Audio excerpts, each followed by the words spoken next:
Apreciados hermanos, estamos muy contentos porque hoy día estamos estudiando este hermoso folleto, Esdras y Nehemías.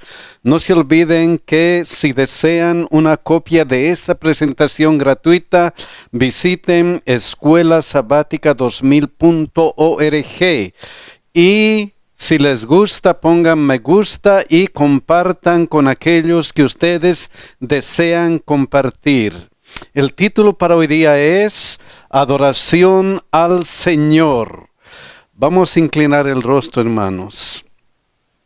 Querido Dios que estás en los cielos, en este tu día santo, día de reposo, estamos aquí reunidos tus hijos para estudiar tu santa palabra.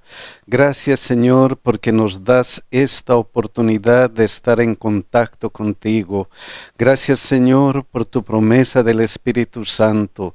Sabemos, Señor, y pedimos que Él esté con nosotros para hacernos comprender bien esta lección.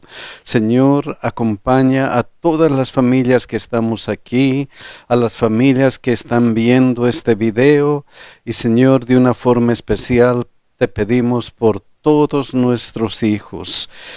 Te pedimos que tú les ayudes en todo lo que hagan, que les conduzcas sus pasos y que ellos puedan tener tu bendición.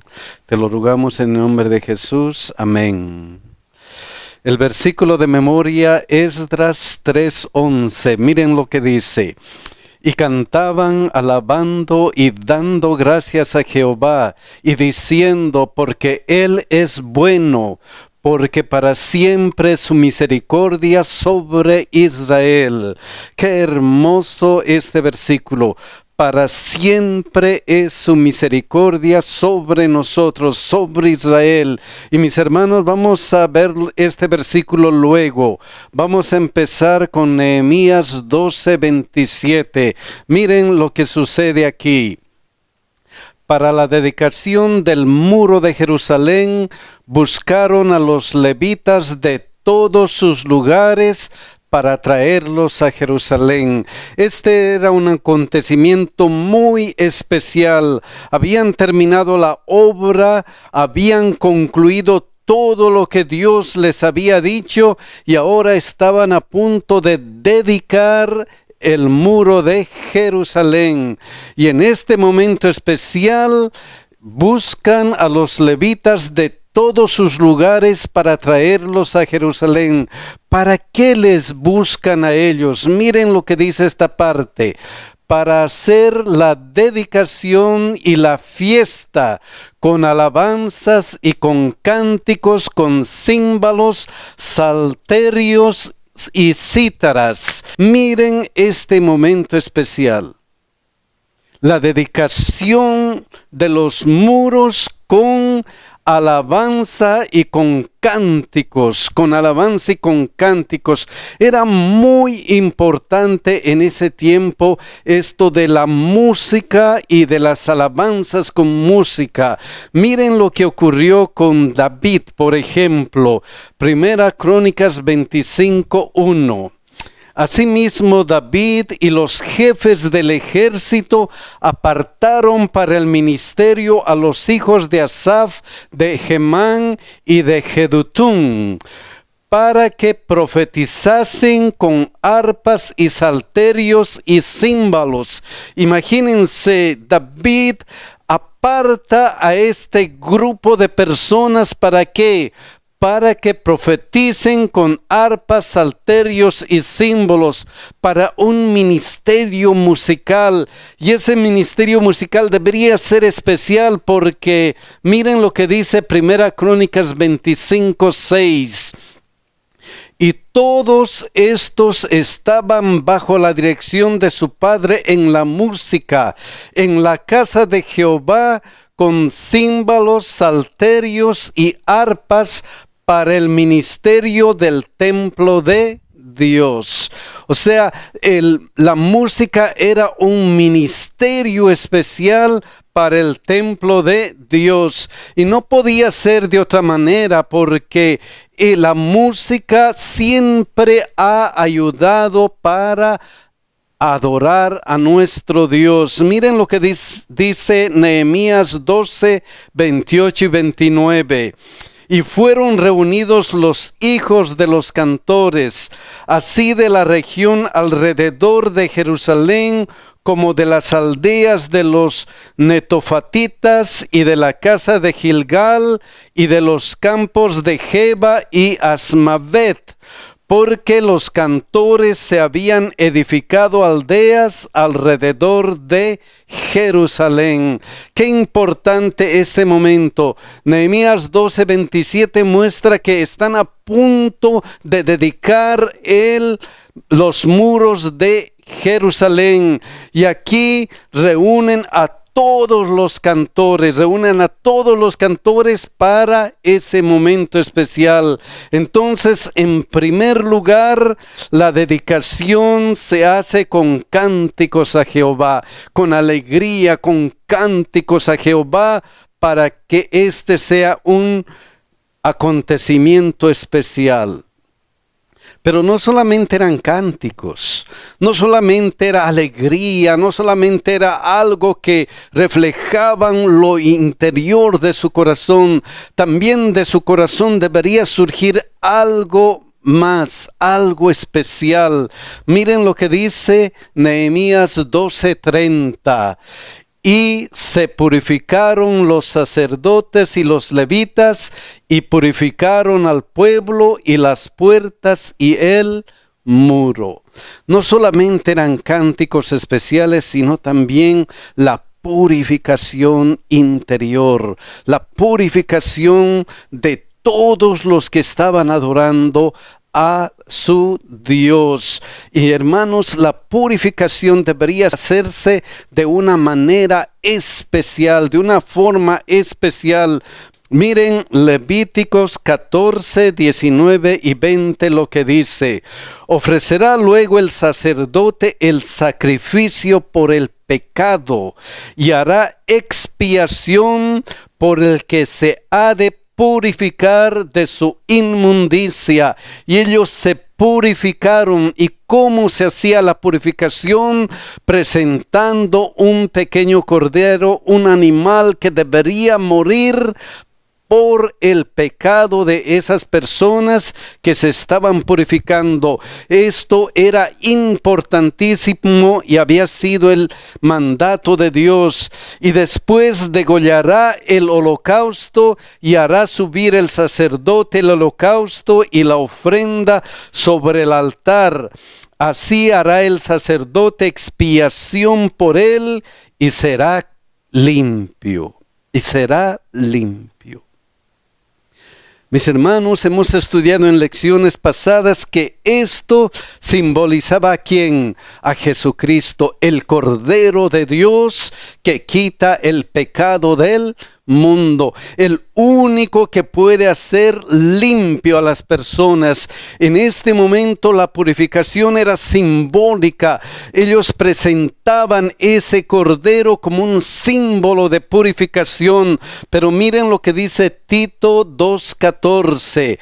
Quien se dio a sí mismo por nosotros para redimirnos de toda iniquidad y purificar para sí un pueblo propio, celoso de buenas obras. El símbolo se hizo realidad con Cristo. El símbolo se hizo realidad con Él.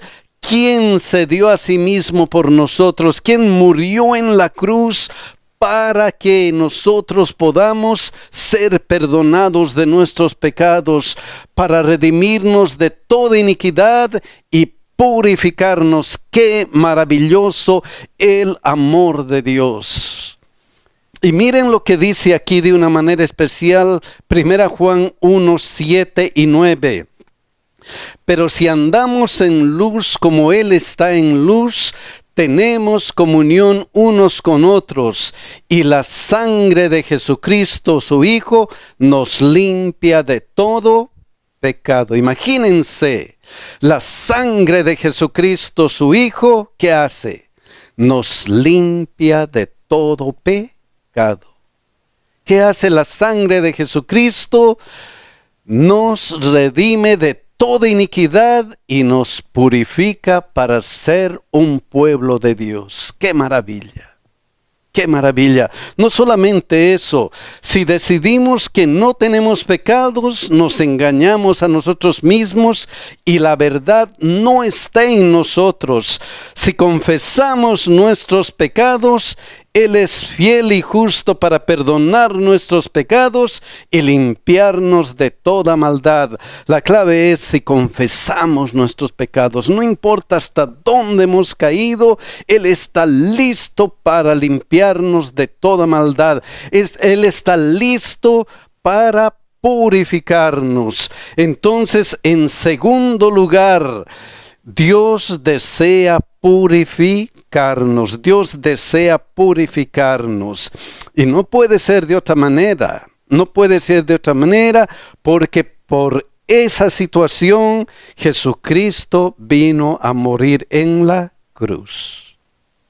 Entonces, primero la dedicación con cánticos a Jehová, luego Dios desea purificarnos, y en este ejemplo, miren lo que dice Nehemías 12:31. Hice luego subir a los príncipes de Judá sobre el muro, y puse 2 coros grandes que fueron en procesión, el uno a la derecha sobre el muro hacia la puerta del muladar. Esto de los cánticos especiales, esto de la música era tan especial que miren lo que hizo Nehemías en ese momento. 2 coros importantes. El primer coro lo puso en procesión y estaba en el muro, en los muros de Jerusalén. Y luego, ¿qué pasó con ese coro? Nehemías 12:36. Y sus hermanos Semaías, Azarael, Milalai, Gilalai, Maai, Natanael, Judá y Hananí, con los instrumentos musicales de David, varón de Dios, y el escriba Esdras delante de ellos. ¿Quién era el director de este primer coro? Esdras. Y ellos estaban cantando y haciendo adoración de una forma especial a Dios. ¿Y qué pasó con el segundo coro? Nehemías 12:38. El segundo coro iba del lado opuesto, y yo en pos de él con la mitad del pueblo sobre el muro, desde la torre de los hornos hasta el muro ancho. El segundo coro se fue por el lado opuesto, y entonces el director de este coro era Nehemías, y ellos también adoraban a Dios. Luego miren lo que describe Nehemías esta situación. Llegaron luego los 2 coros a la casa de Dios, el uno por una parte y el otro por la parte contraria, y todos se juntaron en la casa de Dios. Y yo y la mitad de los oficiales conmigo, los sacerdotes Eliacín, Maaseías, Miniamín, Micaías, Elioenai, Zacarías y Ananías con trompetas, y Maasías, Semaías, Eleazar, Uzí, Joanán, Malaquías, Elam y Ezer, y los cantores cantaban en alta voz, Israías era el director. Luego que se juntaron, todos cantaron en alta voz. ¿Y quién era el director? Israías. Entonces él comenzó a dirigirles. Vemos aquí, hermanos, que otra vez la música es vital en la adoración. En cada momento de la adoración, la música es vital. Y no puede ser de otra manera. Hay muchos ejemplos en la Biblia que nos muestran que la música es vital en la adoración. Por ejemplo, Éxodo 15, 1 y 2. Miren lo que dice. Entonces cantó Moisés y los hijos de Israel este cántico a Jehová y dijeron: cantaré yo a Jehová porque se ha magnificado grandemente, ha echado en el mar al caballo y al jinete. Jehová es mi fortaleza y mi cántico, y ha sido mi salvación. Este es mi Dios y lo alabaré, Dios de mi Padre, y lo enalteceré. Imagínense esa clase de cántico. Jehová es mi fortaleza y mi cántico, y ha sido mi salvación. Imagínense cómo uno puede decir eso. Jehová es ¿qué cosa? Mi fortaleza, mi cántico, y ha sido que mi salvación. Y esa es la realidad. Él es eso para nosotros. En cada momento, en cada circunstancia, por donde vamos, por donde vayamos, esto es lo que hace Dios con nosotros. Él es nuestra fortaleza, Él es nuestro cántico, Él es nuestra salvación. Y esto, mis hermanos, refleja el cántico del cielo. Refleja el cántico del cielo. Apocalipsis 15, 2. Miren lo que dice.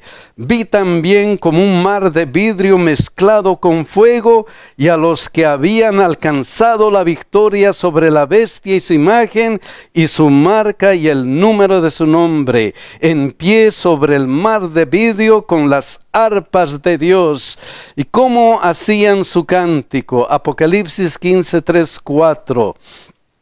Y cantan el cántico de Moisés, siervo de Dios, y el cántico del Cordero, diciendo: grandes y maravillosas son tus obras, Señor Dios Todopoderoso. Justos y verdaderos son tus caminos, Rey de los santos. ¿Quién no te temerá, oh Señor, y glorificará tu nombre? Pues solo tú eres santo, por lo cual todas las naciones vendrán y te adorarán, porque tus juicios se han manifestado. ¡Qué cánticos! Estos son cánticos de victoria, estos son cánticos que deberían salir de nuestro corazón. Así como Moisés y el pueblo cantaban: Jehová es mi fortaleza, mi cántico y mi salvación. Miren cómo cantan aquí en el cielo: justos y verdaderos son tus caminos, Rey de los santos. Grandes y maravillosas son tus obras, Señor Dios Todopoderoso. ¿Acaso no hace grandes cosas Dios con nosotros? Amén. ¿Acaso Él no hace grandes cosas por nosotros? Y eso es lo que decía la lección, sobre todo en el versículo anterior, de que los israelitas siempre recordaban lo que Dios había hecho con ellos en el pasado, y eso era motivo de ellos para adorar y alabar a Dios por todo lo que había hecho. Y la lección decía esa pregunta que usted hizo: ¿qué cosas ha hecho Dios por ti que son una razón para alabarle? Porque a veces no nos podemos a pensar todo lo que Dios ha hecho, o todo lo que ha hecho en el pasado con nosotros, que son razones para que podamos todos los días adorar y alabar a Dios. Amén. Hay que alabar a nuestro Dios. Y miren lo que dice Salmos 95, 1. Venid, aclamemos alegremente a Jehová, cantemos con júbilo a la roca de nuestra, ¿qué cosa? Salvación. Es que habíamos sido perdidos. Perdidos éramos y ahora somos ¿qué? Salvos. Alégrense, canten, tengan alegría. ¿Por qué? Porque una vez estaban perdidos y ahora hemos encontrado la roca de nuestra salvación. Estemos con esa calidad de canto.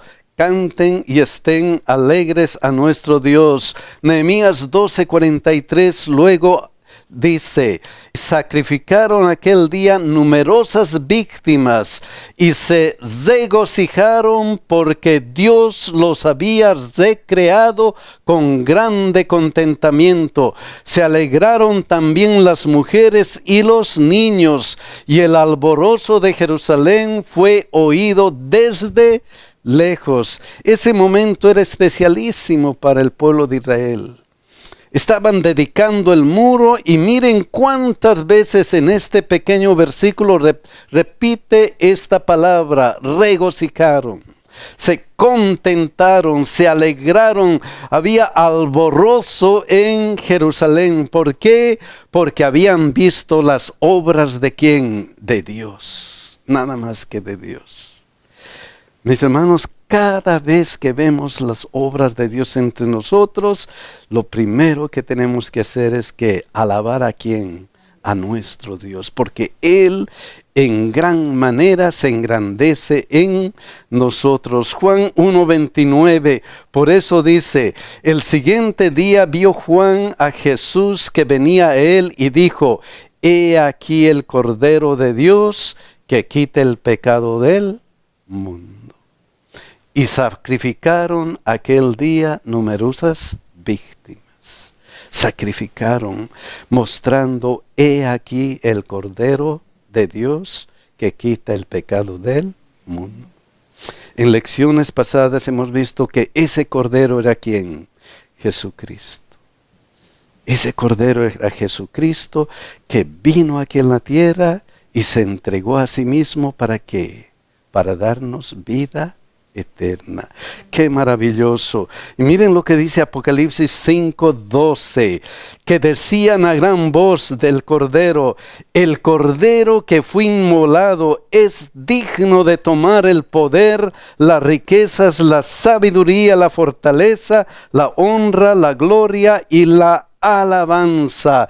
El versículo 13, y a todo lo creado que está en el cielo y sobre la tierra y debajo de la tierra y en el mar y a todas las cosas que en ellos hay, oí decir al que está sentado en el trono y al Cordero, sea alabanza, la honra, la gloria y el poder por los siglos de los siglos.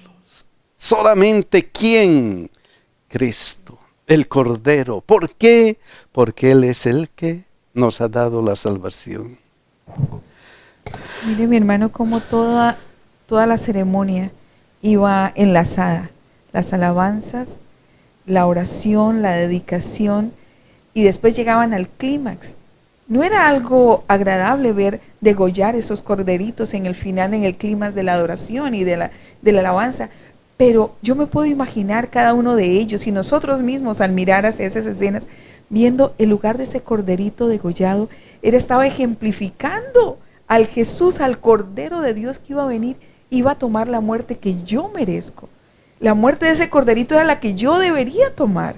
Y Él viene y la toma por mí, el Cordero de Dios que quita el pecado del mundo. Eso, ¿cómo se iba a borrar de la mente de ellos? Nunca, esas imágenes que estaban viendo. A nosotros también eso debería ser algo que nos recordara día a día todo lo que el cielo estuvo dispuesto a dar y lo que aún está dispuesto a dar por la salvación de nosotros. Y tendríamos que tener esa alegría de encontrar a ese Cordero, una alegría de estuve perdido y ahora puedo ser salvo, no por mí, sino porque tengo a alguien, el Cordero de Dios que quita el pecado del mundo. Entonces Jesús es el centro de la adoración, es el único, porque en ningún otro hay salvación. No hay en ningún otro salvación.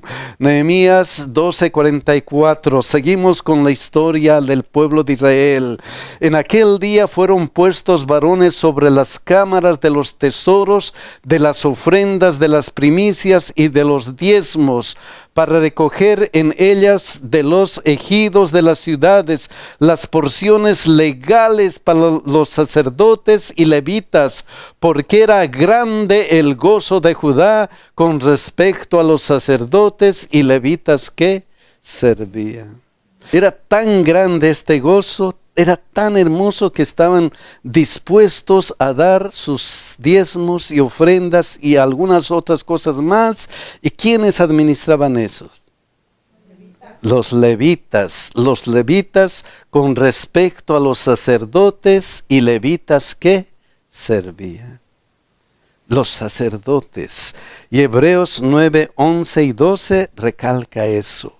Pero estando ya presente Cristo, sumo sacerdote de los bienes venideros. Ahora nos encontramos a este Cristo como estos sacerdotes que eran el símbolo de Él. ¿Para qué? Por el más amplio y más perfecto tabernáculo, no hecho de manos, es decir, no de esta creación, y no por sangre de machos cabríos ni de becerros, sino por su propia sangre.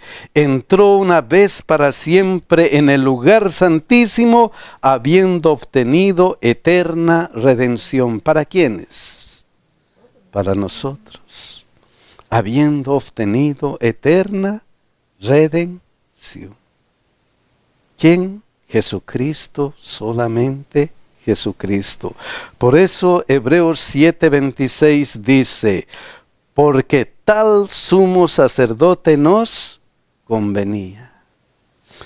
Santo, inocente, sin mancha, apartado de los pecadores y hecho más sublime que los cielos. Ese nos convenía y ese nos conviene. ¿Por qué ese nos conviene? Porque Él se hizo un sacrificio para que nosotros podamos tener eterna redención. Qué hermoso es nuestro Dios. Entonces Jesús es nuestro sumo sacerdote. Es el sumo sacerdote que nos conviene. Y miren lo que dice Hebreos 4:15 al 16 acerca de esto.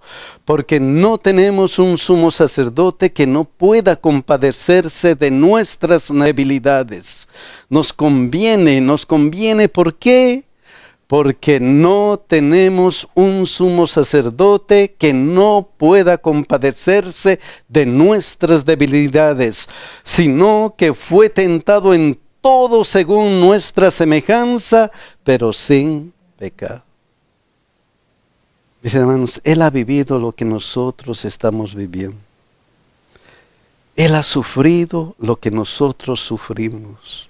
Cuando nosotros sufrimos algún problema, cuando nosotros tenemos alguna situación especial que afecta nuestra vida, tenemos que tener en cierto que Dios, Jesucristo, ha sufrido eso. Él mismo lo ha sufrido. Y por eso nos conviene, porque Él sabe por qué estamos pasando en ese momento. Él sabe. Y por eso Él puede ayudarnos. No se lo han contado otro. Él lo vivió en su vida misma. Él lo vivió en su carne propia. Nadie le contó, ellos están sufriendo. No. Él sufrió como nosotros. Y Él puede compadecerse, Él puede ayudarnos, Él puede decir, tú necesitas esto, tú necesitas esta otra cosa, para que pueda ser aliviado. Oh, mis hermanos, Él ha sufrido en todo semejante a nosotros, pero sin pecado.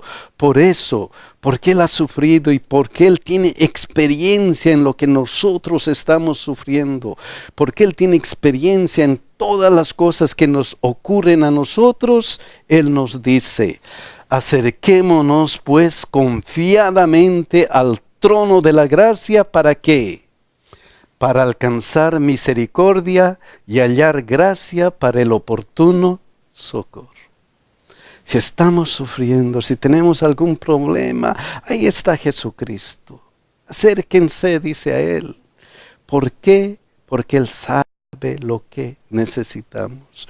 Acerquémonos al trono de la gracia para alcanzar misericordia y hallar oportuno socorro, para que Él nos ayude.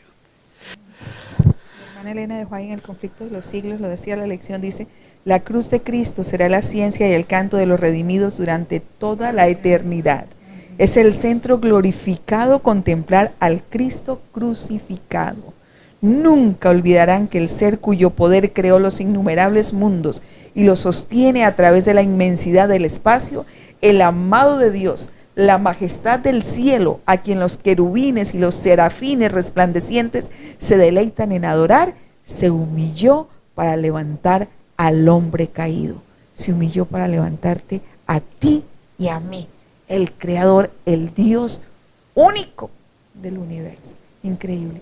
¿Cómo no podemos tener corazones agradecidos ante tanta gracia y misericordia que ha mostrado por nosotros? Oh, mis hermanos, a ese Dios maravilloso es a quien nosotros podemos consagrarnos todos los días. ¿No es eso una maravilla? Mis hermanos, que Dios nos bendiga y nos ayude a entregarnos a este Dios maravilloso que nos llena de felicidad. Que Dios nos bendiga y que Dios nos cuide, mis hermanos.